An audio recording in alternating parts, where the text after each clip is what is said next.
É legal. Mas pode? Eu sou Ana Carol Martins, advogada trabalhista e previdenciária. E eu sou Otávio Calvé, professor e juiz do trabalho. E a gente está aqui para trazer novidades, atualizações, comentar projetos legislativos, leis novas, mas tudo isso de uma forma leve, acessível e interativa com você. Trazendo sempre aí os assuntos mais importantes, o que está acontecendo no momento e a quinzena, né? Assim, o que a gente tem de interessante nessa última quinzena. E aí, Carol, muitos assuntos novos?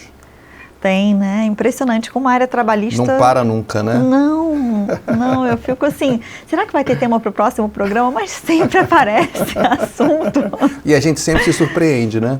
Tantos anos nessa área, a gente acha assim que já domina tudo, mas toda semana aparece alguma coisa, você fala, opa, tem uma coisa nova aqui para a gente comentar. Vamos lá? Vamos. Um assunto que tem me perguntado muito, até mandado direct e tal, que até gerou algumas dúvidas, e é bem interessante, é repouso semanal remunerado. Que, assim, é um assunto corriqueiro, né? Mas que, mesmo assim, as pessoas têm muitas dúvidas. Então, assim, como ter direito ao repouso semanal remunerado?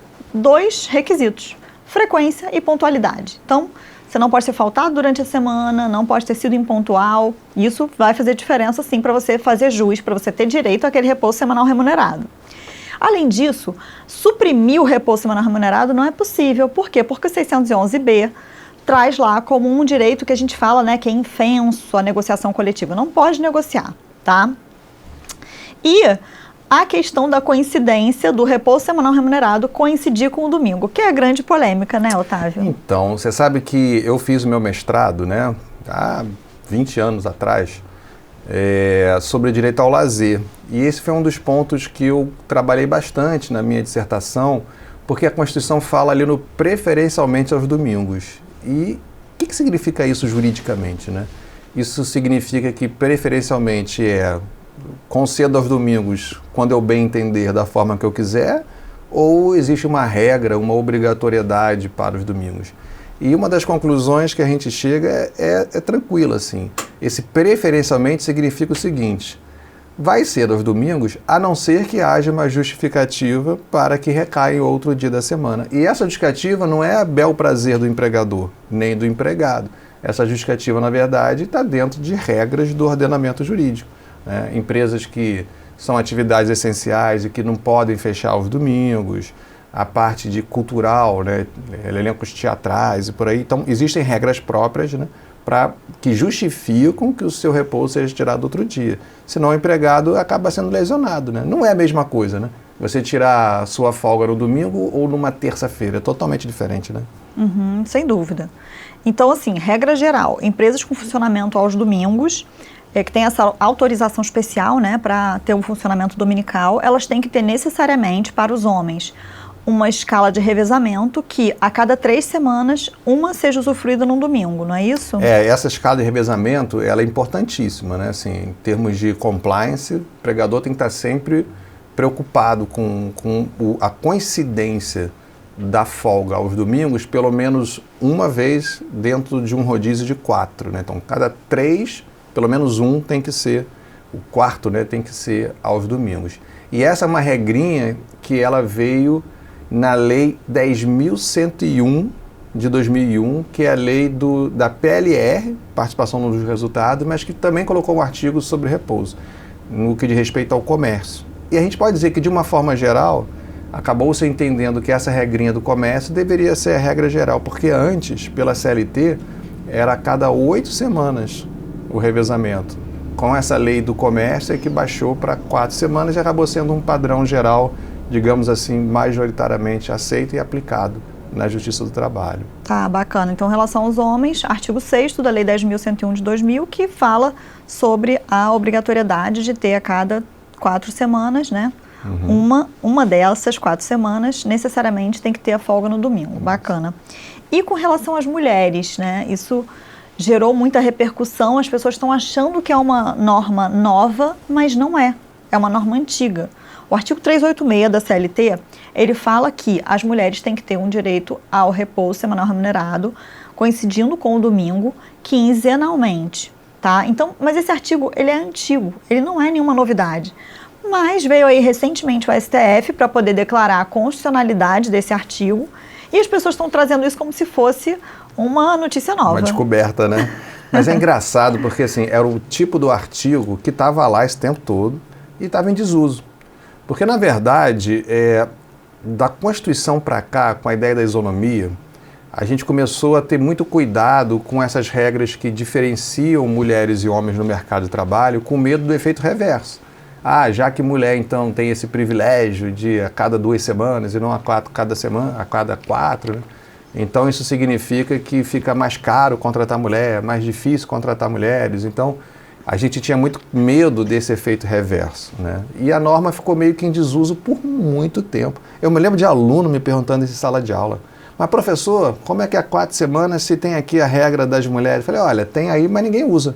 Eu me lembro de eu falar isso, está aí, mas ninguém aplica. Nem se pede isso. Você não via nem a ação trabalhista postulando isso. Que nem era o outro artigo 384, que já está revogado, né? Que era os 15 minutos para fazer hora extra no intervalo de 15. Também ficou décadas, assim, muito tempo ninguém tocava nesse assunto. De repente, voltou com força total. É exatamente a mesma coisa do 386. E o STF declarou constitucionalidade, né? Então, tem que observar. Os artigos é interessante, né? Eles ficam igual moda, tem moda de artigo também, entendeu? Então a gente tem que ficar atento. Aqui no Brasil, né, diz que é o único país onde você lança uma lei e primeiro você vai ver se a lei pega ou não pega. É meio estranho, né? Mas acho que é cultural, né? Essa aí ficou anos sem pegar e agora tá pegando de novo, o bicho tá pegando. Tá, essa aí pegou. E se não concederem esse intervalo nesse formato, né, pode pedir tanto o pagamento de uma multa administrativa quanto o pagamento em dobro do dia. Lembrando, assim, só para fechar esse tema, que como a Carol falou no início, o repouso semanal você vai ter, sempre. Agora, para ser remunerado, você tem que preencher aqueles requisitos, né? Porque isso também fica uma dica aí para a prática. Muita gente esquece na hora de postular na ação trabalhista, se defender na ação trabalhista a respeito dessa remuneração do repouso, principalmente quanto a reflexos, né, de horas extras, etc. Porque às vezes tem semanas em que o empregado não tem direito à remuneração do repouso, porque naquela semana ele teve uma falta. E aí quando a gente condena em reflexo, a gente nem olha isso, né? A gente manda pagar os reflexos no repouso, né? Mas assim, o advogado que está antenado e é mais, digamos assim, criterioso, né? Assim, mais, digamos assim, sintonia fina, vai lembrar, olha, não pode ter reflexo naquelas semanas onde teve alguma falta injustificada no trabalho, porque aí o repouso não era devido de forma remunerada, então o reflexo também não pode. Detalhezinhos, né? Mas que na conta final faz uma diferença. Sem dúvida, ótima dica para a prática. Isso aí. Um outro assunto muito interessante é sobre intervalo intrajornada. E aí, a gente pode fazer aqui um lembrete, né? Até 4 horas não tem direito a intervalo, quem trabalha até 4 horas, mais de 4 horas tem direito a 15 minutos, quando vai até 6 horas, e a partir de 6 horas faz jus ao intervalo de 1 hora até 2 horas, dependendo de, podendo haver um acordo individual ou uma norma coletiva, acordo coletivo, convenção coletiva, tratando desse intervalo. Mas um assunto que é bem interessante é sobre a supressão, a concessão parcial do intervalo, né? Só concede parcialmente, outra parte está suprimida. E se tem que indenizar ou não o período total, ou se pode indenizar só o período parcialmente suprimido. Isso aí, a gente teve polêmica sobre isso por muito tempo, né? E antes da reforma trabalhista, o TST tinha chegado a uma conclusão, que estava simulada, está simulada, né? É a súmula 437, né?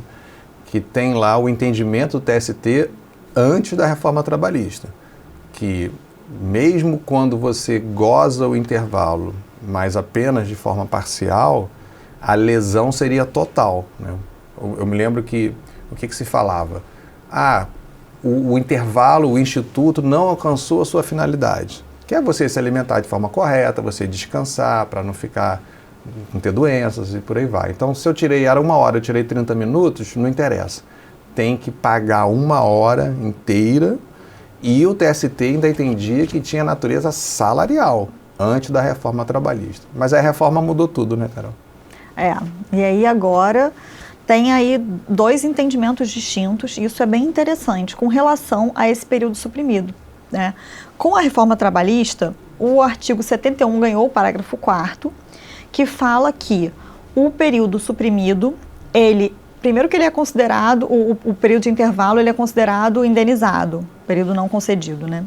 Além disso, se ele for suprimido, ele vai funcionar, vai ser obrigatório o pagamento só daquele período que faltou no intervalo, e não da totalidade do intervalo do empregado. Então, digamos que o empregado tem um intervalo de 1 hora, e foram suprimidos 30 minutos dele, tá?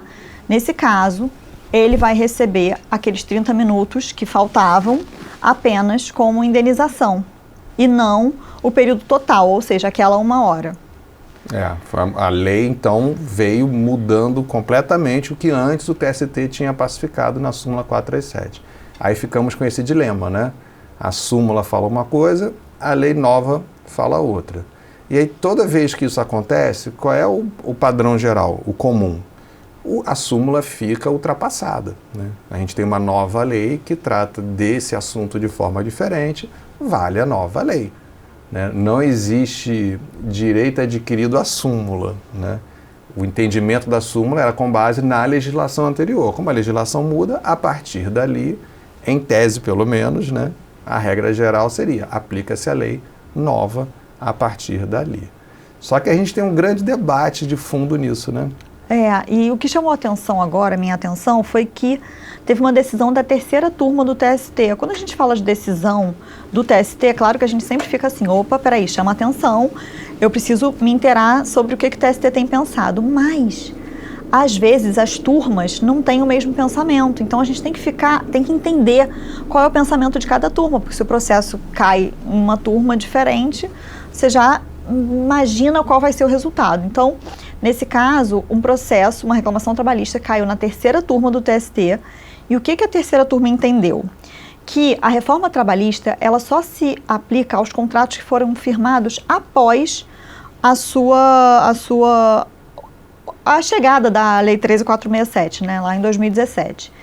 Então, os contratos que foram firmados antes de novembro de 2017, eles se sujeitam à norma antiga, que é indenizar o intervalo indenizar o intervalo total, mesmo que tenha sido suprimido só uma parte. Com natureza salarial. Pagar com natureza salarial. Ou seja, a grande discussão é, a nova lei, ela se aplica só para quem foi contratado após a vigência, né, da nova lei, ou a nova lei também deve ser aplicada para quem já estava trabalhando, né? Ou seja, mudando os direitos trabalhistas no curso do contrato. E aí o TST, ele é dividido nessa matéria. A 3ª turma, ela entende que a nova lei só se aplica aos novos contratos feitos depois.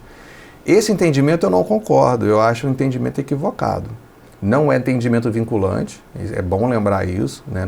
A questão não está pacificada no TST, então ninguém é obrigado a seguir esse entendimento, mas você tem aí um belo subsídio, né? Dependendo o que você pretende defender, né? Qual é a sua visão e o que o seu, no caso de advogado, né? Qual é a tese ali que você vai buscar para você usar na ação, você tem um subsídio importante. Mas eu acho equivocado por quê?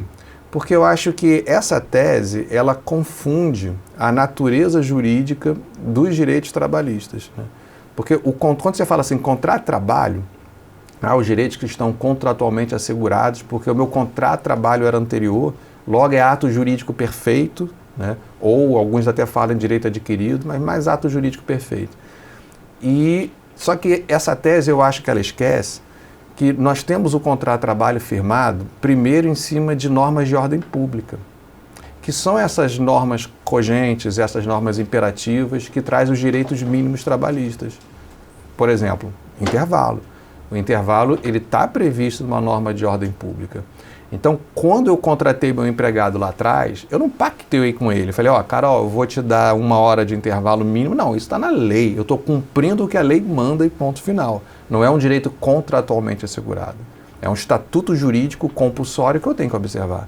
E aí qual é o entendimento do Supremo clássico sobre esse assunto? Estatuto jurídico, quando muda, não há lesão a direito adquirido, nem ato jurídico perfeito.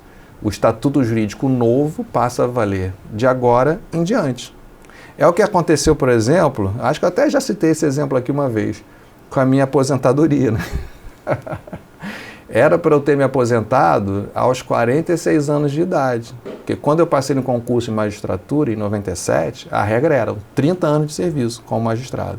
E eu já tenho tempo anterior como funcionário do TRT, também fui funcionário do Ministério da Fazenda, fui militar. Então, somando tudo, eu batia 30 anos com 46 anos de idade de serviço. E aí eu falei, né, vidinha já organizada, já pensando ali 46, me aposento, salário de juiz integral, vou para a praia, não vou ficar gravando no estúdio. Só que o que aconteceu? A lei de ordem pública, o estatuto jurídico que rege a minha aposentadoria mudou. E me pegou pelo caminho. Então, a primeira mudança, criou-se uma nova regra, uma regra de transição, passou para 54 anos, que eu já estaria hoje próximo. Só que no meio do caminho mudou de novo. Agora jogou para 60 anos. Né? E eu, estou com 51, estou na expectativa se essa lei vai mudar de novo. Né? Então, assim, eu nem sei. Eu perdi 14 anos com a mudança e nem sei se vai mudar de novo até lá. Então, eu já abstraí. Vou ficar gravando. Deixa a praia pra lá, Otávio. Vou ficar gravando aqui no estúdio. Que coisa maravilhosa essa luz. Pra que sol? Mas o meu drama é para você lembrar desse entendimento do Supremo. Não há direito adquirido a estatuto jurídico. Então, a mudança pega você no caminho dali para frente. Né? Que eu acho que é o certo para o caso da reforma trabalhista também. A parte de direito material, dali para frente, mudou. Então, eu tinha uma regra, a regra mudou, o empregador aplica a regra nova. Né? Porque também, se não for isso, eu acho que pode causar uma distorção no mercado complicada. Porque você vai ter dois tipos de empregados. Os empregados pré-reforma e os empregados pós-reforma. Né? E o empregado pré-reforma vai ser mais caro que o empregado pós-reforma. Pois é, vai ter gente querendo demitir os empregados e contratar novos trabalhadores, não sei. O risco é muito maior para quem tem gente pré-reforma, né? Então, assim, a gente brinca muito em direito do trabalho, né? Mas é uma verdade, assim. Tem que ter proteção, ninguém discute isso. O princípio da proteção é o nosso norte. Mas o princípio da proteção, ele tem que ser na medida certa. É igual remédio. Remédio demais também vai te intoxicar, né? Não vai matar a doença e vai matar você junto, né? E às vezes a superproteção acaba dando um efeito reverso. Esse é um caso que eu acho que o efeito no mercado de trabalho pode ser muito ruim, né? Das pessoas não quererem mais manter o pessoal pré-reforma. É melhor pós-reforma. Sei. Né? Complicado mesmo. Em previdenciário fica muito mais clara essa questão, né, de não integrar o patrimônio jurídico da pessoa à lei em vigor. A gente aceita com muito mais facilidade, mas na trabalhista não. Não, isso é muito eu não aceitei, não. É que não tem jeito, não tem o que fazer. Todo mundo que entrou com a ação perdeu, então eu continuo revoltado. Você não ia passar essa vergonha com o trânsito em julgado, né? Vou contar agora um caso também de uma ação que eu vi que chamou minha atenção, sobre acidente de trabalho em entidade religiosa. E por que chamou minha atenção? Porque era realmente um local onde havia essa prática de religião, enfim. E é uma entidade sem fins lucrativos, essa pessoa jurídica. E aí, aconteceu o acidente de trabalho.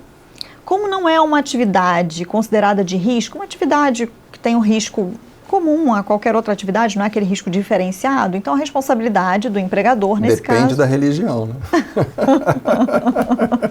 Depois eu vou contar um caso desses aí para você, mas vai lá, desculpe ter te interrompido.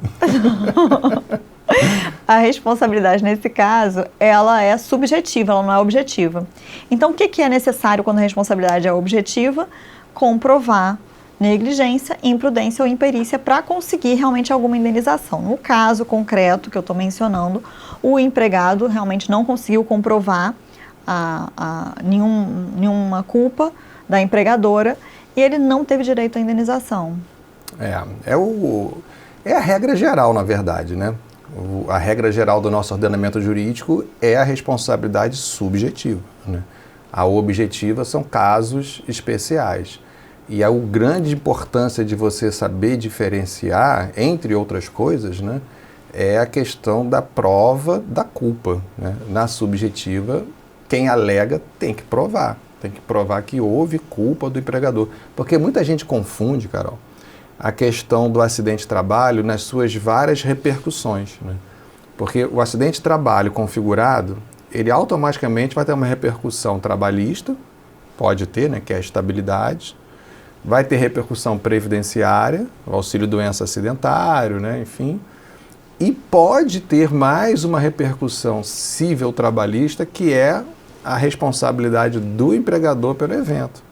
Então muita gente confunde, porque às vezes você sofre um acidente, você vai ficar afastado pela Previdência, quando você voltar você vai ter estabilidade, mas o empregador não teve culpa de nada. E ele não tem que ser responsabilizado por indenização nenhuma, porque ele não teve culpa de nada. Às vezes a culpa foi da própria vítima, foi culpa de terceiro, então são os elementos aí da responsabilidade civil que a gente tem que ver em cada caso concreto, né? E nesse caso, não provou, né? Tem que provar ali que o empregador foi culpado, né?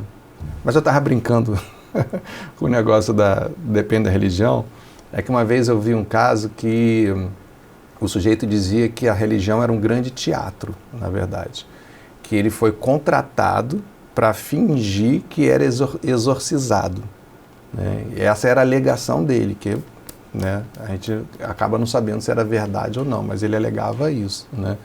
Então eu lembrei desse caso, porque ele dizia que como empregado, ele tinha que se jogar no chão, ficar se batendo, se estribuchando, para dizer que o demônio estava saindo do corpo dele, entendeu? Aí nesse caso o acidente podia... ele se jogando no chão, se jogando do palco, poderia ter atividade de risco. Vamos ter que pensar nessa hipótese. E mexer com o demônio também não é fácil, não. Não tinha considerado essa hipótese. Muito engraçado. A gente vê de tudo, né? A gente vê de tudo.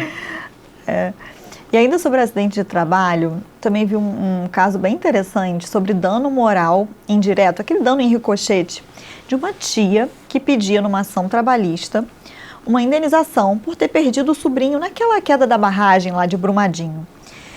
E ela não recebeu a indenização por dano moral em ricochete porque ela não provou nem que tinha uma relação íntima de afeto, né, maior do que o comum entre relações de tios e sobrinhos, e nem que tinha uma dependência econômica, que são os dois requisitos, né, para conseguir aí receber um dano moral em ricochete. E é uma das coisas mais difíceis, né, assim, porque como que você, na prática, vai verificar essa relação íntima, né? Qual é o sofrimento ali, a dor da perda de um sobrinho, né? É complicado. Quando é ascendente e descendente direto, já se presume, né? Mas quando, né, começa a afastar o grau de parentesco, aí já fica mais difícil de verificar no caso concreto. Se tiver uma convivência assim, na mesma residência, né, se morar junto, né, se tiver dependência econômica, aí mais fácil ainda, né, porque você vê ali uma perda, né, que não é só a perda moral, mas tem a perda também patrimonial, né, de quem vai te sustentar, aí já é outro dano, né. Mas realmente são casos bem difíceis, assim, de você ver qual é o limite disso, né? Porque o dano em ricochete você não pode banalizar.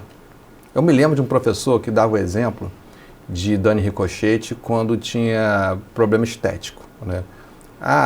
Sei lá, a mulher sofreu uma queimadura e ficou com o rosto todo queimado. Aí o marido teria um dano por ricochete porque ele também, né, perdeu ali a beleza da mulher. Aí esse professor, que era muito gaiato, ele falou assim, depois vai começar a aparecer, né, o padeiro, né, o açougueiro, todo mundo da rua ali. Então ele brincava assim, qual é o limite disso, né, até onde vai essa perda, né? E nesse caso ficou configurado que não teria, né? Não, eu acho que também porque eles comprovaram só que ele fornecia para a tia cestas básicas, eu acho que não tinha comprovação, sabe, de transferência econômica, eu acho que faltou realmente uma prova mais robusta com relação à dependência econômica e também em relação à proximidade afetiva, acho que é importante provar, porque se você está alegando uma situação que foge à presunção, porque a presunção relativa é com relação a companheiro, marido, mulher, enfim, pais e filhos, né? Pai, mãe e filhos. Mas, com relação aos demais parentes, realmente tem que ter uma prova robusta, senão não tem jeito. Não vai levar. E é sempre, tem que lembrar, gente, mesmo na área trabalhista, porque muita gente confunde isso também, né? O nosso princípio da proteção é para ter um equilíbrio na legislação, porque existe a diferença de forças, né? Para buscar paridade de forças. Mas ele não significa uma regra de ônus da prova, né? Ele não significa que basta eu pedir que o juiz, porque eu sou trabalhador, vai me ajudar, né? Não. Quando você alega algo que você tem que provar, né? Se a prova não for feita, você perde a ação. Então, é aquilo que a gente até já comentou também, né? O advogado, quando ele seleciona lá o cliente, ele tem que olhar o direito do cliente, né? Para ver se é viável e se vai ter os meios de provar aquilo em juízo, né?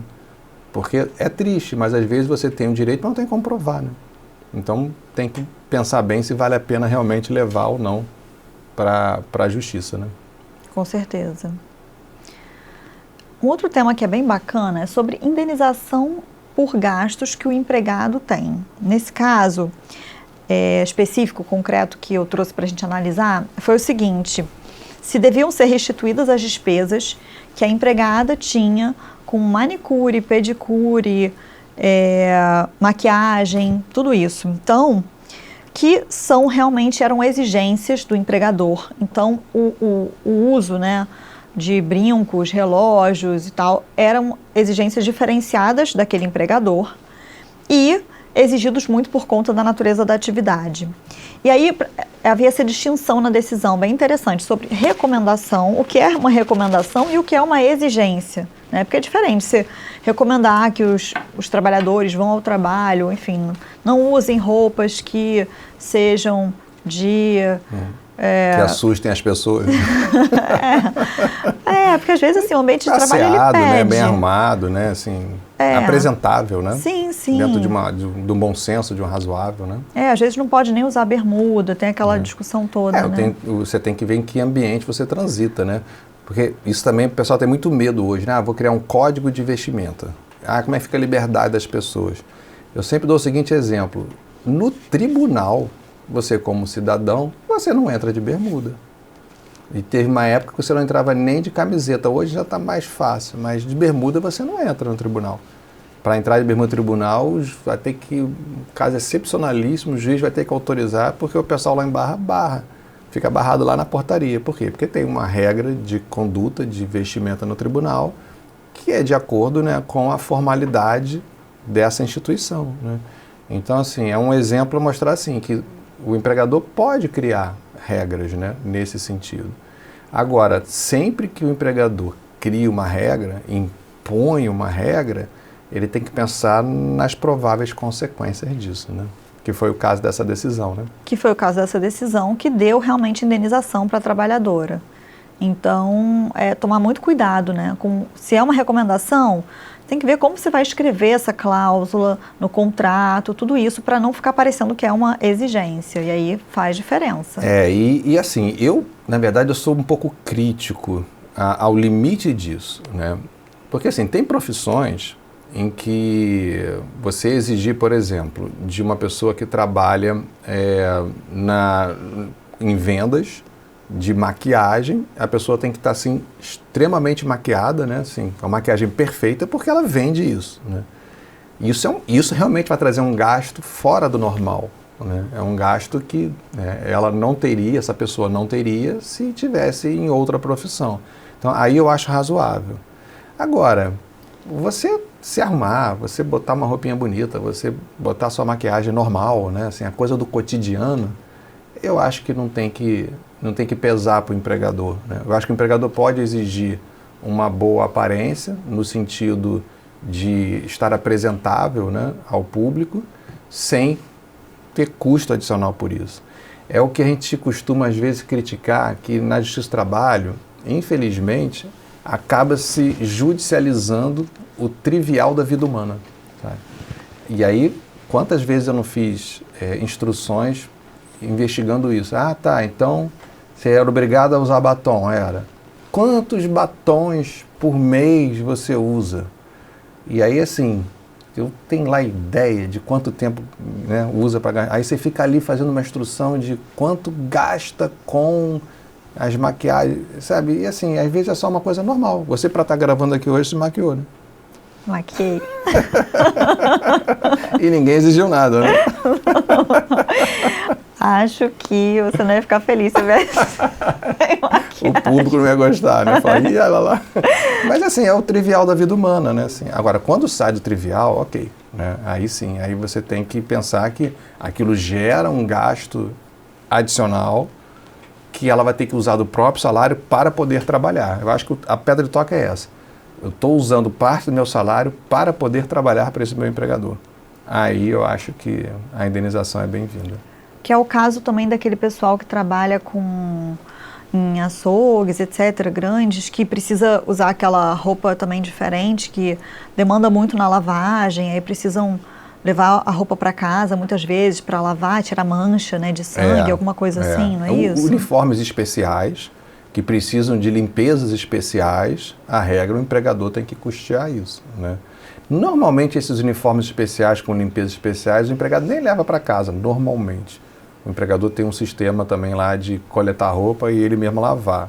Mas acontece, o empregado leva para casa, lava, aí ok. Aí ele não vai poder bater a roupa do açougue cheia de sangue junto com as camisas dele na máquina, né? Então, ou vai ter que lavar a mão, sei lá, entendeu? Uhum. Aí ok, aí também é uma coisa excepcional, é um gasto a mais, é uma coisa fora do comum, né? Aí é razoável. Mas o uniforme ali, calça jeans, camisa polo, pelo amor de Deus, né? É uma roupa comum que você lava igual as outras, porque você tem que ir limpo para o trabalho, só isso, né? Uhum. Agora eu vou falar sobre uma situação que a vara julgou de um jeito, o tribunal confirmou a decisão da vara de procedência, o tribunal TRT 18, Goiás. Excelente TRT, por sinal. Gosto muito das decisões de lá. Mas nesse caso aí eu acho que eu tô mais para a cúpula. Quando chegou no TST, o TST reformou a decisão, que foi o seguinte, falando sobre advogado, vínculo empregatício com o escritório. Bom, a empregada, a reclamante queria provar, né, que ela tinha um vínculo, que ela tinha subordinação. E o que ela juntou? Ela juntou e-mails falando em que ela se justificava, não vou poder ir na reunião tal, não vou poder ir nessa audiência, alguma coisa assim que ela tinha que justificar. E aí o TST falou, olha, isso daí para mim não diz nada porque ela está fazendo uma comunicação, não necessariamente isso demonstra subordinação. Além disso, ela também juntou lá o comprovante de que no contrato dela dizia que ela não podia usar o escritório para nada a não ser para os fins da própria sociedade. E aí o próprio TST falou o seguinte, olha, isso daí são normas internas como qualquer estabelecimento vai ter. Isso também não demonstra nenhum vínculo empregatício, isso não serve como prova. E o TST seguiu falando o seguinte, ó, tem mais. Se esse contrato de sociedade foi chancelado pela Ordem dos Advogados local, né, regional, e que é quem tem a atribuição de fiscalizar, de receber os contratos e verificar se as cláusulas dele estão, claro, de acordo com a lei, o estatuto dos advogados, etc. E se eles chancelaram, não serei eu, TST, a dizer que essas cláusulas não são válidas. E aí, polêmica fortíssima, Otávio. Porque assim, a presunção é de que um advogado sabe o que está fazendo, né? Leu o contrato, entende o contrato, concorda com aquele contrato e celebra esse contrato e depois ainda tem lá a formalidade de levar para a ordem dos advogados, né, para ter essa chancela de que não é um contrato de emprego, é um contrato de associado, né? E só que assim, a gente ao longo da carreira, né, eu já julguei vários casos desses, em vários eu reconheci o vínculo de emprego. Porque a nossa mentalidade à época, e é aí que a cúpula mudou muito essa mentalidade, era o seguinte, padrão, né? Você muitas vezes, mesmo sendo advogado, mesmo sabendo da lei, mesmo sabendo tudo que está acontecendo, você se dobra a celebrar um determinado contrato que no fundo você não queria, mas é o que tem para hoje, né? É aquela famosa hipossuficiência, né? É aquele aspecto da dependência econômica, que eu preciso desse trabalho para sobreviver, e eu acabo topando um modelo contratual que, se eu não tivesse essa dependência, né, essa necessidade, eu faria diferente. E isso pode levar a um vício de consentimento, né? Então a gente sempre pensou classicamente assim, mesmo sendo advogado. Então o importa é o quê? É o contrato realidade, né? É a velha história da primazia da realidade do direito do trabalho. Vamos ver na prática se era associado ou se era empregado. E como é que a gente vê isso? Com os elementos do vínculo de emprego, subordinação, parará. Né? Só que, de um tempo para cá, a coisa virou pesado, né? E foi por conta do STF. O STF foi o grande artífice dessa mudança de visão de mundo, né? Porque, no fundo, o STF não está errado, como eu acho que não está errado essa decisão do TST. Porque é complicado você ignorar que existe uma ordem de advogado chancelando um contrato e você simplesmente falar que aquilo ali não vale nada. Feito por advogados, 2 advogados, um de cada lado, e falar isso não vale nada. Como assim não vale nada? Tem alguma coisa errada aí no meio do caminho. Então a própria ordem dos advogados está chancelando fraudes, né? É pesado, né? Então, o STF começou a entender o oposto. Então, começou a presumir o contrário. Qual é a presunção? Que é o que acontece na área comum. Olha, se você assinou um contrato, né, você é advogado, sabe o que está fazendo, né, esse contrato é válido, né?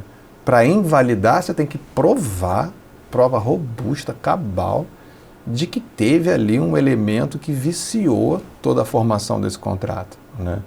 E aí começa esse negócio, né? Como você falou, de manda e-mail, não manda e-mail, não sei o quê. Como ver a subordinação de um trabalho que, no fundo, é intelectual, né? É muito difícil, porque o que mostra que um advogado é subordinado? É o quê? É um outro advogado dizer para ele, olha, tem que recorrer? É isso que mostra a subordinação? Porque, assim, se você contrata um advogado, você não vai dizer o que ele vai escrever em tese, né? Você está contratando um profissional intelectual que sabe a sua profissão, que sabe o que tem que fazer e vai fazer o que tiver que fazer, né? Vai cumprir lá a obrigação dele, conforme a formação intelectual dele na área, né? Por isso você contrata alguém, né? Para que ele execute, né? Então é muito difícil na prática ver esses elementos, né? E o contrato deve vir bem genérico, falando assim, vai elaborar pareceres, atender clientes, peticionar, fazer petição inicial, contestação. Então, enfim, eu sei que nesse caso, como não houve nenhuma prova de vício de consentimento, coação, erro, dolo, não teve jeito, a decisão foi revertida, tanto da vara quanto do TRT, e não se reconheceu o vínculo empregatício nesse caso concreto. Uma coisa que está acontecendo assim no mercado, não é só no mercado, né? Acho que é uma visão de mundo. É uma percepção assim de que a subordinação jurídica, né, do vínculo de emprego, ela é mais existente quando você contrata uma pessoa que você quer manipular a energia de trabalho dela. Por isso que o empregador tem um poder diretivo. Eu quero comandar, quer dizer, como vai fazer? Aí você vai falar assim, eu te mando, olha, Carol, você tem que sentar com a perna cruzada. Não, eu quero sentar com a perna sem cruzar. Não, mas eu contratei você, eu quero que a sua imagem apareça assim, né? Então, eu que sou o empregador determino que você tenha essa imagem na tela. Isso é a subordinação jurídica, né? Porque eu estou manipulando a sua energia de trabalho. Agora, quando você vai para profissionais liberais, trabalho intelectual, isso é mais difícil, porque você não quer muito dar ordem de como ele vai fazer a petição. Você quer que ele faça o que tem que fazer do trabalho intelectual dele. Então você pensa mais em resultado do que em processo, né? E assim, o mundo está caminhando, né, conforme a inteligência artificial vai avançando, a automação vai avançando, o mundo está caminhando para isso. Para que todas as profissões que classicamente eram de trabalho subordinado sejam substituídas por automação mais inteligência artificial. E as profissões, né, que pedem intelecto, que pedem concepção, criatividade, né, ou seja, o conteúdo humano ali da coisa, a tendência é a pessoa ter liberdade para isso, né? Então, assim, o mundo está caminhando para essa ideia. E eu acho que na área trabalhista, o Supremo está à frente da Justiça do Trabalho nessa percepção de mudança de mundo.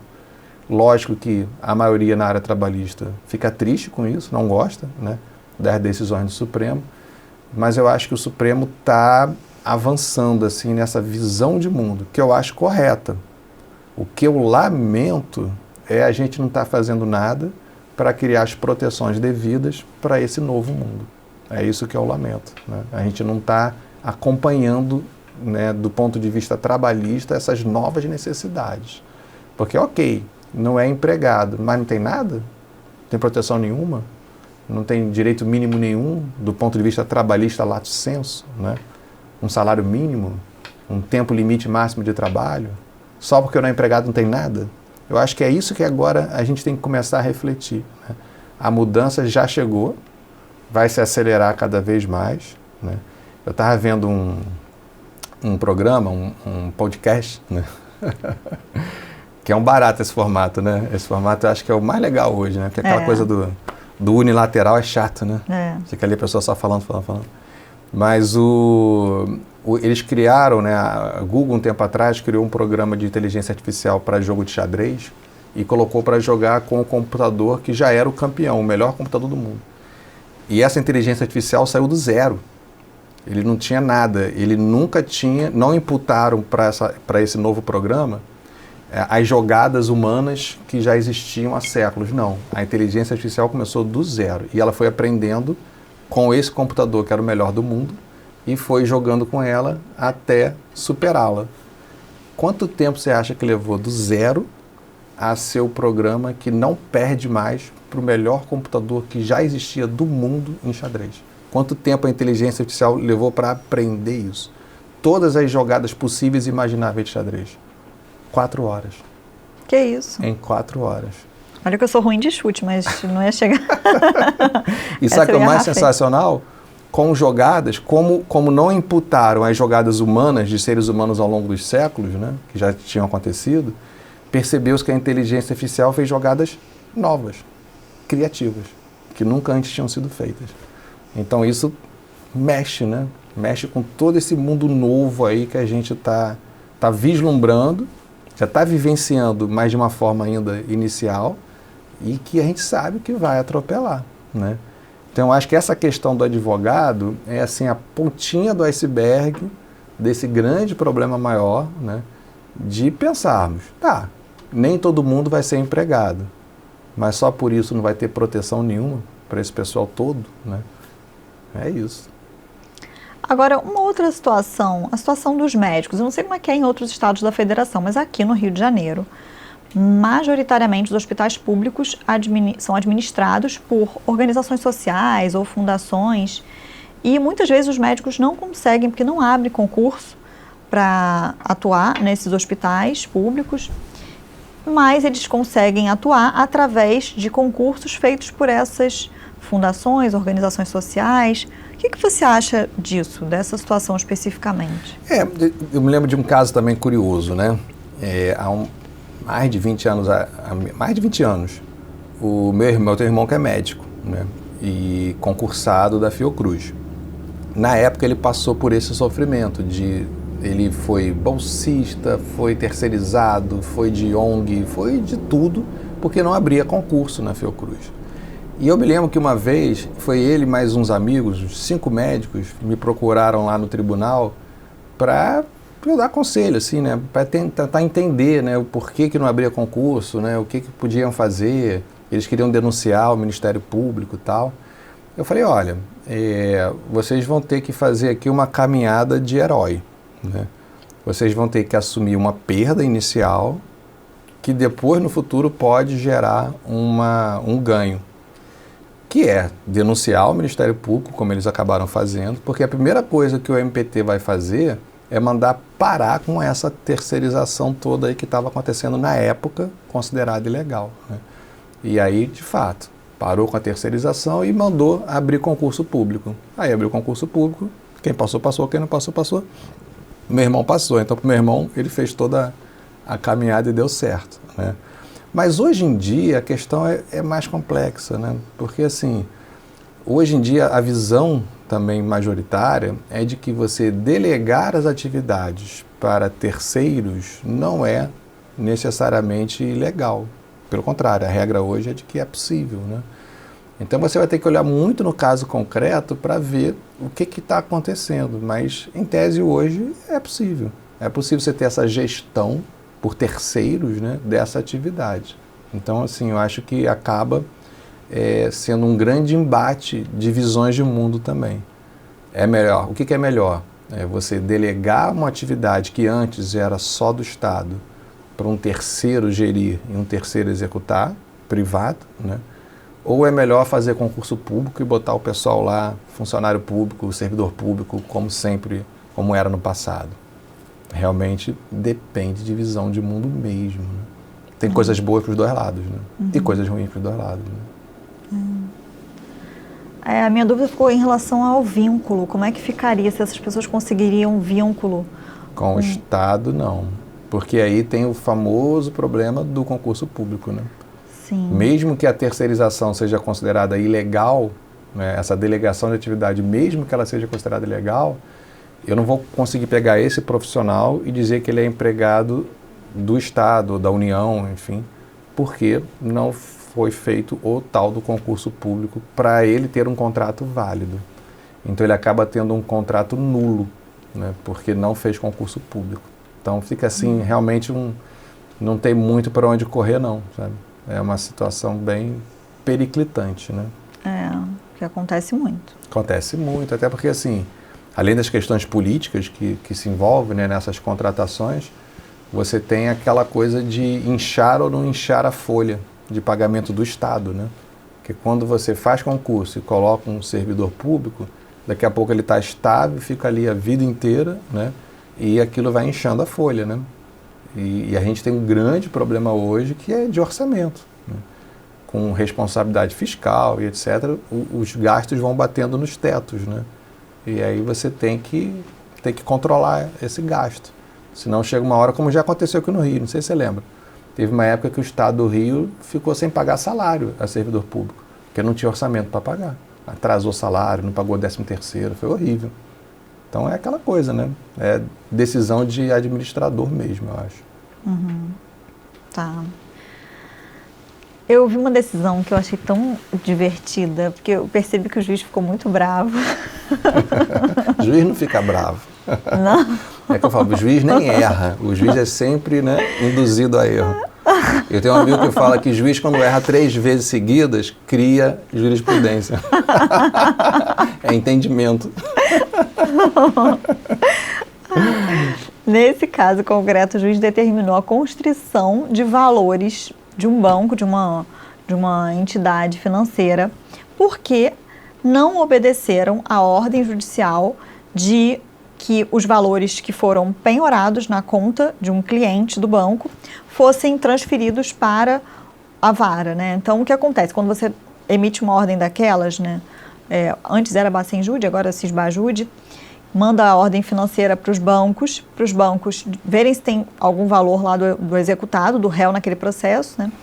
E aí o banco, ele faz a constrição e remete o valor eventualmente encontrado para a vara. Só que nesse caso concreto, o banco não obedeceu a ordem. E o juiz, muito bravo, eu percebi que ele ficou chateado. Se sentiu impotente, né? Assim, mandei e não cumpri. Né? Ele não deve ser casado. Não está acostumado com isso. Na sentença, ele determinou a constrição de valores do banco para que o banco pagasse, então, ao exequente, né? E essa decisão foi reformada pelo tribunal, pelo TST, porque eles entenderam que a sentença, na verdade, né, ela faz coisa julgada só entre as partes para as quais ela é dada. Ela não pode nem beneficiar e muito menos prejudicar terceiros, que não são parte naquele processo. Então, por essa razão, ele não poderia ter incluído ali a força. Mas eu confesso que dá vontade, assim. Que né, você determina, o dinheiro está lá, era só cumprir a ordem que a execução ia ficar satisfeita. Aí não cumpre a ordem, a execução, né, frustra o exequente, né? Dá vontade mas eu também acho que não tem como. Né? O que eu costumo fazer nesses casos é aplicar multa, né, por ato atentatório à dignidade da justiça à pessoa que não cumpriu a determinação judicial. Mas não resolve a execução, né? Porque não vem o dinheiro para a garantia do juízo. Né? E é realmente frustrante. Que é uma das maiores frustrações que a gente tem na carreira, é isso, né? Assim, a maior parte das nossas decisões, as nossas sentenças, né? Elas não se transformam em dinheiro no bolso, né? Para na execução, a maior parte. E é frustrante mesmo, ainda mais um caso desse assim. Mas você estava contando esse caso, eu lembrei de um que é engraçado também, que é o seguinte: pediu vínculo de emprego com uma empresa, né?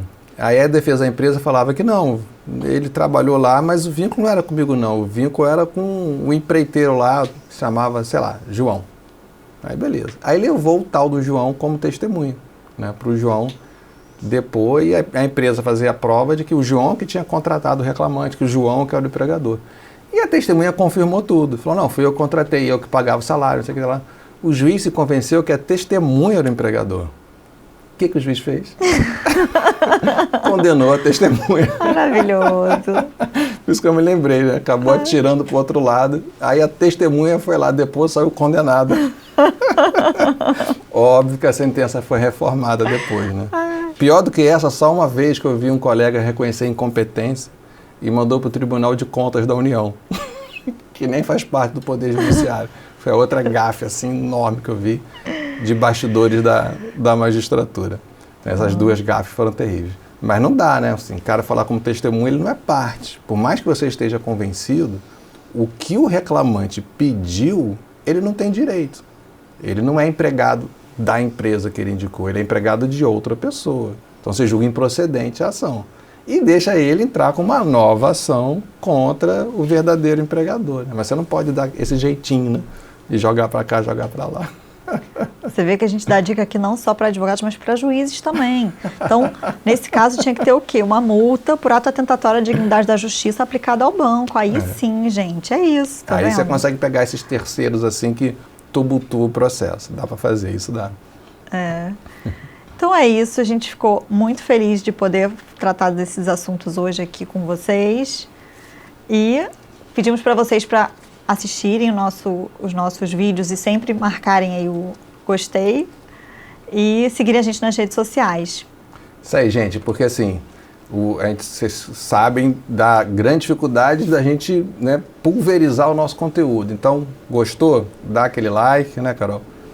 Acessa nossas redes, passa aí para os colegas, passa aí para os amigos, para a gente sempre fazendo esse trabalho de divulgar a área trabalhista, né, de fazer a área trabalhista mais palatável, né, e com a grande missão, né, que eu acho que é o principal aqui da nossa tarefa, que é mostrar como o direito de trabalho deve funcionar, né, porque o direito de trabalho é bom quando ele é cumprido corretamente e não quando ele vira uma indenização qualquer. Né. Esse é o meu lema de vida, eu gosto de ver cumprido. Indenizado ele já perde um pouquinho da graça dele. Né. Então, obrigado aí por mais esse episódio e até a próxima.